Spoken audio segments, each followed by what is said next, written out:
আজকের রান্নাটা আমাদের জন্য একটু স্পেশাল, কারণ আজকে যে মুরগিটা রান্না করা হবে এটা সেই ভোলা থেকে আমার নানি শাশুড়ি অনেক কষ্ট করে আমাদের জন্য নিয়ে এসেছে। আসসালামু আলাইকুম, আমি ঐশী চলে এলাম তোমাদের জন্য আরেকটা নতুন ভিডিও নিয়ে। ভিডিওটা কে কোথা থেকে দেখছো একটু কমেন্ট করে জানিয়ে দিও। আমার ফেসবুক পেজ থেকে দেখে থাকলে পেজটা লাইক করে দিও, ইউটিউব চ্যানেল থেকে দেখে থাকলে চ্যানেলটা সাবস্ক্রাইব করে দিও। পেজের নাম ঐশীস ব্লগ, ইউটিউব চ্যানেলের নাম ঐশী ভুয়ান। তো মুরগিটা রান্না করার জন্য আমরা প্রথমে জবাই করে সুন্দর মতো পরিষ্কার করে নিয়েছিলাম। তারপর আমি এখন ওগুলোকে সুন্দর মতো ধুয়ে নিচ্ছি আর কি। এক একজন এক একটা করে ফেলতেছি হাতে হাতে, যার কারণে কাজটা অনেক বেশি তাড়াতাড়ি হয়ে যাচ্ছে। আমার নানি শাশুড়ি, খালা শাশুড়ি সবাই ছিল আর সবাই কাজে হাত লাগাচ্ছিল আর কি। বাসার মধ্যে মেহমান আর শুধু মুরগির মাংস রান্না করে ফেললেই তো হয়ে যাবে না, তাই না? তাছাড়া মুরগিটা তারাই এনেছে, তাদের মুরগি দিয়ে তাদেরকে মেহমান আপ্যায়ন করে দিলে কেমন দেখা যায় না? তার কারণে এখানে দুইটা কবুতরও নিয়েছিল, আমার শাশুড়ির নিজের পালা কবুতর আর কি। এগুলা জীবিত থাকতে আমি ভিডিও ক্লিপস নিতে ভুলে গিয়েছিলাম, যার কারণে এখন তোমাদেরকে দেখিয়ে দিচ্ছি।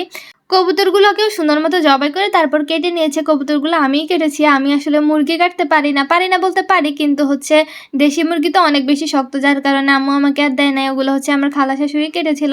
এখন কবুতরটা আমি সুন্দর মতো কেটে নিয়েছি, কেটে সুন্দর মতো ধুয়ে নিলাম আর কি। আজকে আমাদের বাসায় রান্না করা হবে মুরগির মাংস, কবুতরের মাংস আর লাল শাক ভাজি করা হবে আর কি। এটাই আজকে আমাদের দুপুরের খাবার। দুপুরের রাতে দেখা গেছে যে মাঝে মাঝে যদি তরকারি কম হয় তাহলে আমরা ডিম ভাজি করেই খেয়ে ফেলি। আর রাতে এক্সট্রা ভেজাল করতে যাই না, কারণ সারাদিন রান্না বান্না নিয়ে বসে থাকতে আমাদের কারোই ভালো লাগে না। আমার আম্মুর আমাদের কারোই ভালো লাগে না। তো এই যে এখানে মুরগির মাংসটা বসানো হয়ে গিয়েছে, আর রান্না করার প্রসেস তো সবাই জানো, তাই আর কি আমি এত বেশি ডিটেলসে দেখালাম না। মুরগির মাংস, গরুর মাংস এগুলো রান্না করার অনেক রেসিপি দিয়েছে তোমাদের কিছু, রান্নার সিস্টেম তো একই, তাই আজকে আর দেখালাম না। তো এদিকে মুরগির মাংস রান্না করার আগে আমরা যখন কাটাকাটি করতেছিলাম তখন ভাতটা বসাই দিছি আর কি। আগে একটা বসাই দিলে দেখা যায় একটা হয়ে গেলে একটা শেষ হয়ে যায়, এরকম আর কি ভালো হয়।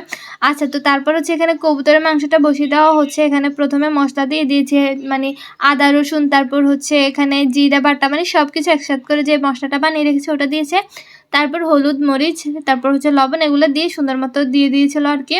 আর কবুতরের মাংস রান্না করার সময় আম্মু সবসময় দেখি যে ঘিটা ব্যবহার করে। ঘি ব্যবহার করলে নাকি এটা স্মেলটা অনেক বেশি ভালো আসে, তার কারণে।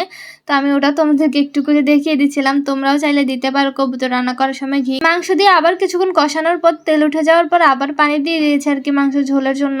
আমি সব ভিডিও ক্লিপস নিতে পারিনি, কারণ বাসার মধ্যে মেহমান ছিল আর রান্নাটা যেহেতু আমি করতেছি না আম্মু করতেছে, যার কারণে আমি সব ভিডিও নিতে পারি না আর কি। তারপরে এই যে দেখো এখানে লাল শাক ছিল, এগুলাকে ভাজি করবো আর কি।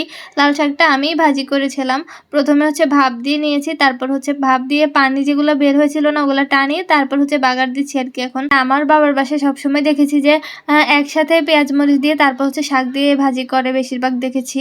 কিন্তু এখানে দেখে আম্মু আগে ভাপ দিয়ে করে, আর যেহেতু ওনারা এভাবেই করে সো আমি ওভাবেই করতেছি আর কি। আমি আর অন্যরকম করে করার ট্রাই করতেছি না, যেহেতু ওনারা খাবে, তো আমি একা নিজের জন্য তো অন্যরকম করে করতে পারবো না, তাই না? আর পারলেও আমার কাছে ভালো লাগে না, যে যেভাবে পছন্দ করে আমার কাছে সেভাবে করতেই ভালো লাগে।